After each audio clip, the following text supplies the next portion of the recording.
La minute du conseiller. On va donc aller dans le cadre de la rubrique La minute du conseiller avec le pasteur Charlie. Ce matin, un thème plutôt intéressant, comment sortir du chômage dans l'église de Jésus-Christ. On va tout de suite le recevoir et lui donner le soin de partager avec nous. Bonjour pasteur Charlie. Bonjour Grace, bonjour à tous ceux qui nous suivent ce matin et qui vont nous suivre dans la suite. Comment est-ce que vous allez ce matin? Bien, par la grâce du Seigneur. Amen. On parle donc de chômage ce matin. Oui, comment sortir du chômage? C'est vrai que peut-être ceux qui nous suivent vont s'attendre à des formules magiques, mais c'est l'occasion de se rendre compte que dans la Bible, nous avons tous les ingrédients pour faire face à la majorité des situations, des crises que nous traversons.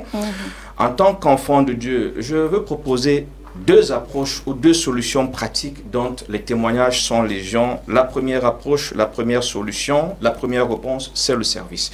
Oui, on nous a régulièrement parlé du service, mais peut-être nous n'avons pas encore vu comment est-ce que le service est un levier important justement pour combattre le chômage dans l'Église. Il faudrait déjà rappeler que le service révèle votre potentiel. Nous aurons l'occasion de revenir parce qu'on va rentrer dans la Bible, je l'ai dit tout à l'heure, et que c'est une erreur de rester centré sur vous, parce que lorsque vous restez centré sur vous, vous allez être invisible, vous allez rester dans l'ombre. On va se rendre compte tout à l'heure en lisant la Bible que lorsque vous développez cette habitude qui consiste à prêter attention aux autres et à répondre aux besoins dans leur vie, c'est une façon assez stratégique en réalité de vous vendre, de vous faire connaître et de pouvoir, n'est-ce pas, sortir du chômage. Il faudrait que nous ne perdions pas de vue qu'il y a forcément quelqu'un quelque part qui recherche des qualités, des compétences que vous avez, qualités et compétences dont la personne ne sera informée que lorsque vous les aurez exprimées quelque part. Je voudrais maintenant que nous prenions une histoire dans la Bible que nous aimons énormément lire, mais peut-être parfois nous n'avons pas vu son rapport à la question, n'est-ce pas, du chômage dans l'Église. C'est l'histoire de Joseph. Nous sommes dans Genèse chapitre 40. Nous lisons les 8 premiers versets. Après ces choses, il arriva que les chansons et le panetier du roi d'Égypte offensèrent leur maître, le roi d'Égypte. Verset 2, Pharaon fut irrité contre ses deux officiers, le chef des échansons et le chef des panetiers. Verset 3, et il les fit mettre dans la maison du chef des gardes, dans la prison, dans le lieu où Joseph était enfermé. 4, le chef des gardes les plaça sous la surveillance de Joseph, qui faisait le service auprès d'eux, et ils passèrent un certain temps en prison. 5, pendant qu'une nuit, les chansons et le panetier du roi d'Égypte, qui étaient enfermés dans la prison, eurent tous les deux un songe, chacun le sien, pouvant recevoir une explication distincte. 6, Joseph étant venu le matin vers eux, les regarda, et voici, ils étaient tristes. Alors il questionna les officiers de Pharaon, qui étaient avec lui dans la prison de son maître, et il leur dit, pourquoi avez-vous mauvais visage aujourd'hui? Verset 8, ils lui répondirent, nous avons eu un songe et il n'y a personne pour l'expliquer. Joseph leur dit, n'est-ce pas à Dieu qu'appartiennent les explications? Racontez-moi donc votre songe. On va noter un fait majeur ici, c'est parce que Joseph savait prêter attention aux autres qu'il a pu remarquer la mine des serviteurs de Pharaon. Ça c'est le verset 6. Si Joseph était un homme qui est centré sur lui, qui ne prête jamais attention aux autres, qui se contente de sa petite personne, premièrement, il n'aurait jamais remarqué que les serviteurs de Pharaon avaient mauvaise mine. C'est ce constat qui va pousser Joseph au point sur lequel je voudrais que nous arrivions, au verset 8. Joseph, constatant justement que les serviteurs de Pharaon avaient mauvaise mine, s'est intéressé à ce qui les dérangeait. Et quand il s'est intéressé à ce qui les dérangeait, il va leur proposer de mettre à leur disposition ses compétences en matière de songe. Nous avons un constat terrible dans l'Église contemporaine. L'individualisme a atteint un niveau où parfois au culte du dimanche, on va faire culte pendant 3 heures de temps, on va rentrer et il est parfois difficile qu'un frère vous parle des autres frères ou des autres sœurs qu'il a vus à l'église parce qu'en réalité, même si on est ensemble dans la même salle, on ne prête pas attention les uns aux autres. C'est une qualité qui va vous faire perdre beaucoup d'opportunités. Deuxième constat négatif aujourd'hui, c'est cette culture de la calculatrice. C'est-à-dire, on veut toujours voir qu'est-ce qu'on va gagner. On va difficilement, de manière bénévole, se mettre au service de l'autre sans chercher qu'est-ce qu'on va gagner. Joseph ici a un don, il a des compétences. C'est parce qu'il prête attention, il voit qu'il y a une crise et il décide bénévolement d'offrir ses services pour pouvoir sortir les autres de leurs problèmes. Et on va faire un constat. C'est que c'est cet acte que Joseph va poser qui va révéler son aptitude à expliquer les songes et qui fera que plus tard, quand Pharaon va être dans une crise, on va se souvenir qu'on a vu quelqu'un ayant ses compétences quelque part. Alors la question que j'aime souvent poser quand j'aborde ce sujet, c'est que si Joseph n'avait pas prêté attention aux autres, si Joseph n'avait pas volontairement, bénévolement, peut-être le mot est compliqué, gratuitement mis ses compétences au service des serviteurs de Pharaon, ces gens auraient-ils remarqué que Joseph avait des compétences? L'une des choses qui nous manque, c'est cette habitude-là. Il y a un de mes fils qui est architecte d'intérieur, bon, c'est le nom technique, ce que nous appelons vulgairement décorateur d'intérieur, ainsi de suite. Un jour, il me dit, j'ai à cœur d'offrir une décoration à tel média. Je lui dis, ça tombe bien, ça cadre avec ce que je vous enseigne, vas-y. Et il va donc, il décore cet espace. Quelques semaines plus tard, il reçoit un appel. C'est le responsable du média qui l'appelle. Pourquoi? Parce que justement, quelqu'un est arrivé dans ce média, a apprécié la décoration et a demandé qui a fait ça. Et voilà comment justement il gagne un premier marché chez un pasteur. Après ce marché, d'autres marchés vont suivre. Et on est nombreux à souvent louper cette opportunité. Un autre aurait dit, c'est un média. Ils ont des insertions publicitaires. Il faut absolument qu'ils me donnent quelque chose. Et on ne va jamais. Il sera difficile qu'on sollicite quelqu'un qu'on ne connaît pas. On ne vous connaît pas. Mettez même des centaines de milliers de francs pour communiquer. Il y a des centaines de milliers de compétences comme les vôtres qui communiquent également. Mais lorsque quelqu'un voit votre know-how, on voit ce que vous êtes capable de faire, ça va marquer quelqu'un. Et quand ça va marquer justement la personne, on va se rendre compte que quelqu'un un jour va être dans le besoin. Et la personne, justement, va s'exprimer. Quelqu'un va lui dire, j'ai déjà vu quelqu'un. Je voudrais partager un témoignage personnel. Pendant une époque de ma vie, je faisais beaucoup de choses pour les gens bénévolement. Et la réponse que je recevais toujours vraiment, que le Seigneur te bénisse. Tu es une bénédiction pour le corps de Christ. Et pour beaucoup de personnes, on m'exploitait, ainsi de suite. Un jour, je reçois un appel, il y a très longtemps quand même. La personne se présente, est-ce que je peux vous rencontrer? Je dis oui, c'est telle sœur qui m'a donné votre numéro de téléphone. Je dis ok, on prend rendez-vous et puis le monsieur arrive. C'est un jeune homme d'affaires qui, je crois qu'il venait fraîchement du Gabon, il n'est même pas du Cameroun. Et puis il me dit, voilà, j'ai un projet sur le Gabon. Je voulais mettre sur pied un journal chrétien. Et pendant que je parlais, il y a une sœur qui m'a dit qu'elle connaît quelqu'un qui peut faire ça. Et justement, elle m'a donné votre numéro, c'est pour ça que je suis là.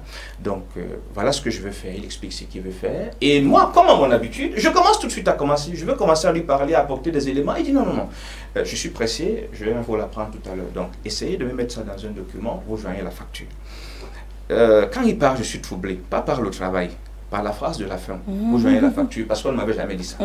Alors je reste, je fais le travail, je fais tout ce que j'avais à faire, et puis pour la première fois, je m'essaye même à monter ce qu'on appelle souvent le fantôme de son journal, et puis voilà, je le lui envoie par mail. Quand il rentre de son voyage, il m'appelle, je vais le voir, il me dit, il a lu, c'est un travail vraiment intéressant, et il me dit, la facture, je transpire, après je dis 100 000, comme ça là. Il dit 100 000, oh 100 000, après il s'arrête et dit, en réalité, ce que j'ai l'habitude de faire, les gens que j'ai l'habitude de consulter m'auraient demandé plus de 100 000 francs. 100 000 francs, et puis pour la gloire de Dieu, c'est pas cher à payer. Il faut juste permettre que je paye ça en 2 temps. Je dis, il n'y a pas de problème. Alors, pour la petite histoire, justement, à cette habitude, j'avais l'habitude d'aider ceux qui avaient des projets. Donc, je leur apportais ce que je pouvais avoir comme lumière, comme compétence, et il y a quelqu'un qui a remarqué. Et ce frère, quand il arrive au Cameroun, la sœur travaille dans un cyber, ils se sont fait connaissance, donc pendant qu'il exprime son besoin, elle se rappelle qu'elle a vu quelqu'un quelque part et elle donne le numéro. Cette histoire, que ce soit celle de Joseph, que ce soit celle justement du fils dont je parlais tout à l'heure, qui est décorateur d'intérieur, architecte d'intérieur, ou que ce soit mon partage, nous enseigne un fait majeur. On ne saura jamais si vous êtes un expert en stylisme, en modélisme dans l'église, si vous vous contentez de rester là, attendre le jour où il y aura peut-être un événement important pour lequel on vous paye. Proposez spontanément vos services sans rien attendre en retour. Oui. Il y a quelques années, je travaillais pour une entreprise d'informatique, d'ingénierie informatique. Et le responsable est arrivé au Cameroun. On avait des recrutements à faire et quand il recevait tous les candidats, à un moment, il s'exclame. Il leur dit, comment est-ce qu'on peut avoir les compétences que vous avez et on n'a pas de travail? Et il va plus loin, il dit, moi, à votre âge, quand j'étais au Cameroun, j'ai conçu une application, un logiciel. Voilà. Il leur dit, mais vous pouvez cibler une entreprise, vous proposez quelque chose à cette entreprise, vous donnez. Même si tout de suite l'entreprise ne vous retient pas, ils vont donner quelque chose. Et cette expérience, je l'ai vécue dans un projet, c'était le bassin, il y avait un projet de bassin, le bassin du Congo. Il fallait concevoir un magazine qu'on devait distribuer dans les avions.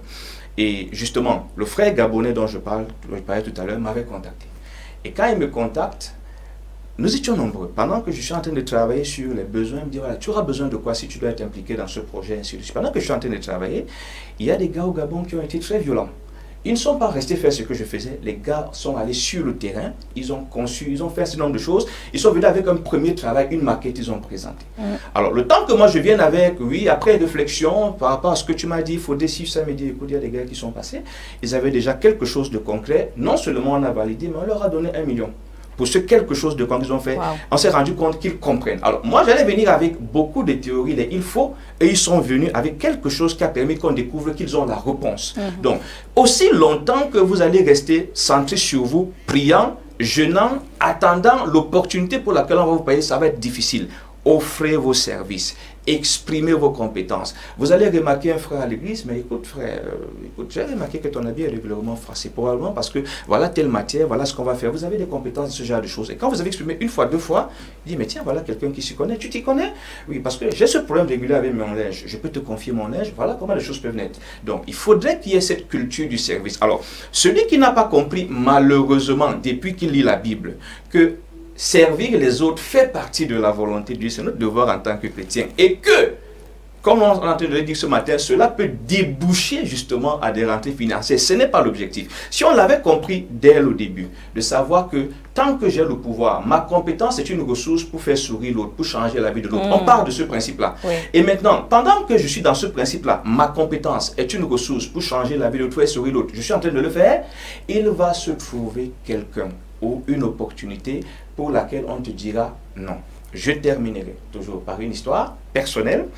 Un jour, mon fils va au secondaire et je suis en train de chercher un établissement. J'ai marché, je me suis retrouvé, ceux qui connaissent PK17, dans des collines là-bas. Et voilà, je ne trouvais pas. Et puis un jour, quand je rentre chez moi, je vois une banderole. C'était un établissement, ça attire mon attention. J'appelle le numéro, ça passe pas, je vois la localisation. Je lui dis, bah, écoute, tu vas m'accompagner. Nous y allons. Et je trouve un grand complexe et il retient mon attention. Je sens que c'est l'endroit où il faut que mon fils arrive. Je traverse certains espaces-là et puis je tombe sur un monsieur que j'avais l'habitude de voir dans une supérette dans un marché. Je lui dis, mais voisin, qu'est-ce que tu fais ici? Il me dit, ah, ça c'est mon établissement. Ah bon? Oui. Et il me dit, toi, qu'est-ce que tu fais? J'ai dit, en fait, ça fait des semaines que je marche. Je cherche un établissement pour mon fils. Et il se trouve que je n'en trouve pas. Et puis j'ai vu la banderole. Voilà, première chose, le numéro qui est là ne passe pas. Il me dit, bon, oui, nous sommes ici. Je lui dis, ok. Vu comme j'ai souffert, et j'imagine que beaucoup de parents souffrent, j'ai une émission radio, voilà ce que je te propose.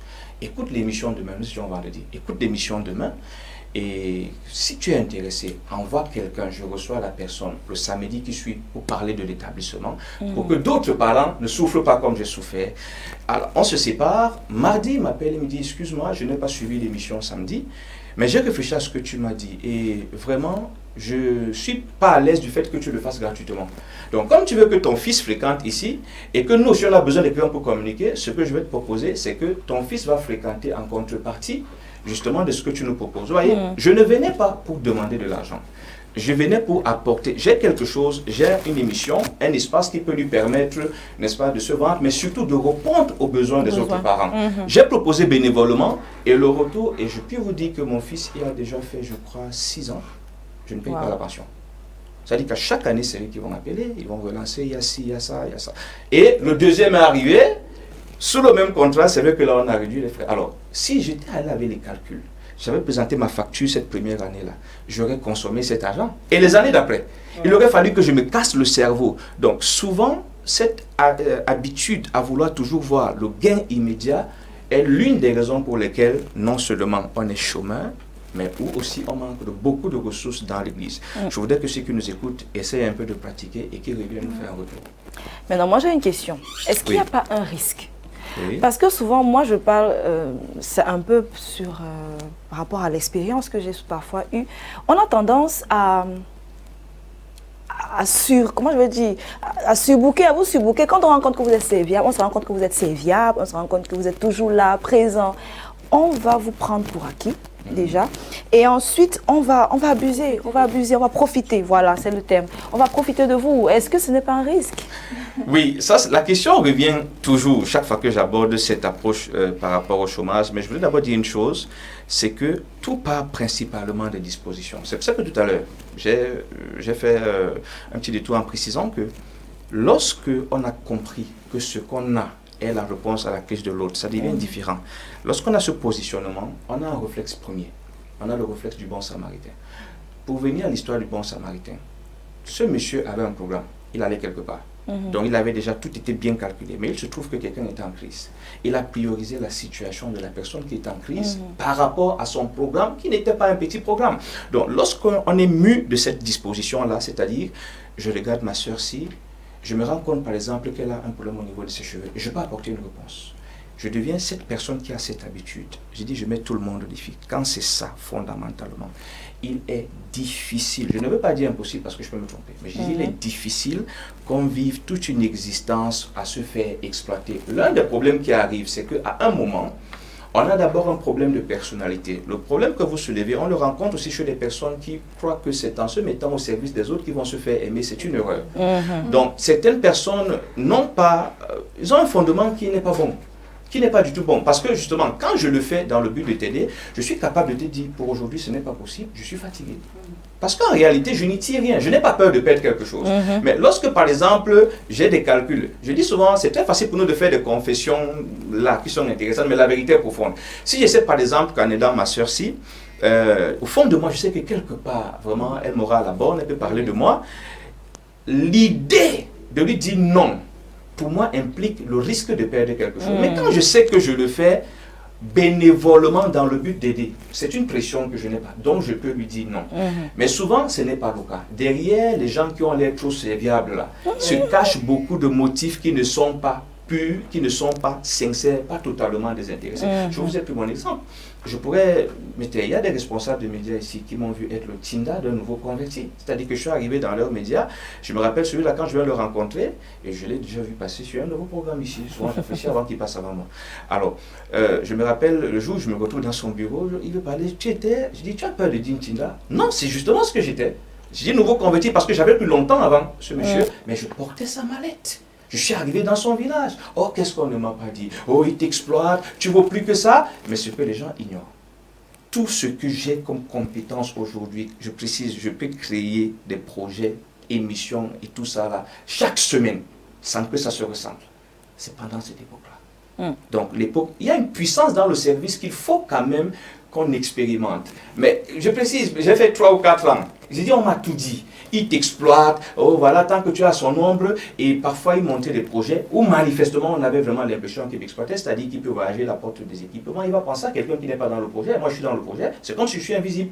Mais ça faisait partie du processus de Dieu. Plus tard, ce que j'en ai tiré vaut plus que les 100 000 qu'il pouvait me donner, les caméras qu'il pouvait me remettre. Ça n'aurait pas de valeur. Il faut qu'on revienne, n'est-ce pas, à cette pureté dans nos motivations. Je ne calcule rien. On a un problème. L'un des indicateurs que les gens ne sont pas authentiques, lorsque quelqu'un donnant l'impression d'être serviable auprès de quelqu'un qui est riche, j'aime ce genre de situation parce que Dieu sait souvent confondre.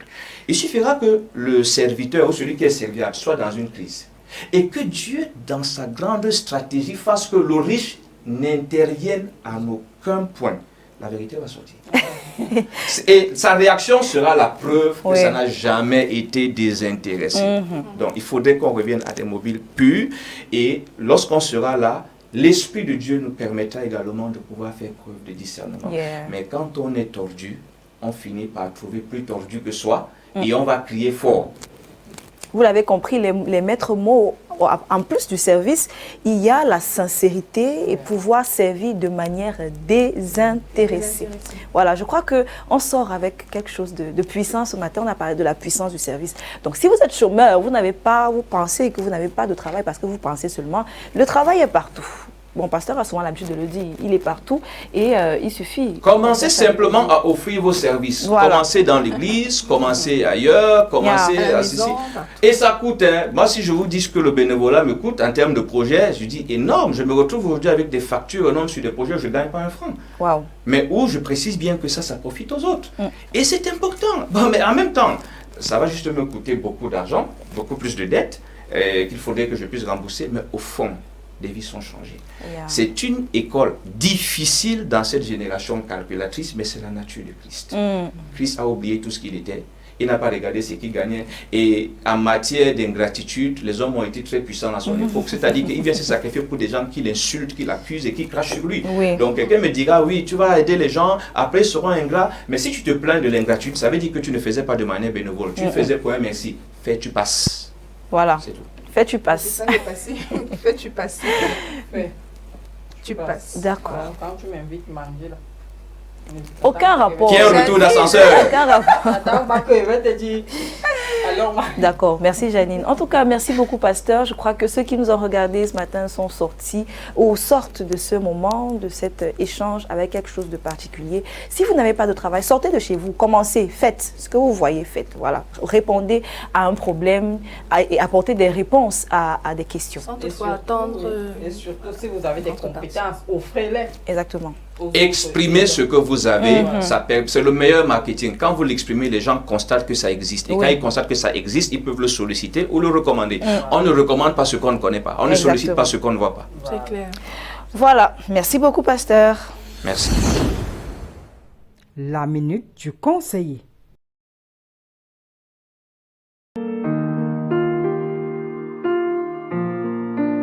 Regardez Canal de Vie, votre canal de bénédiction 24h sur 24.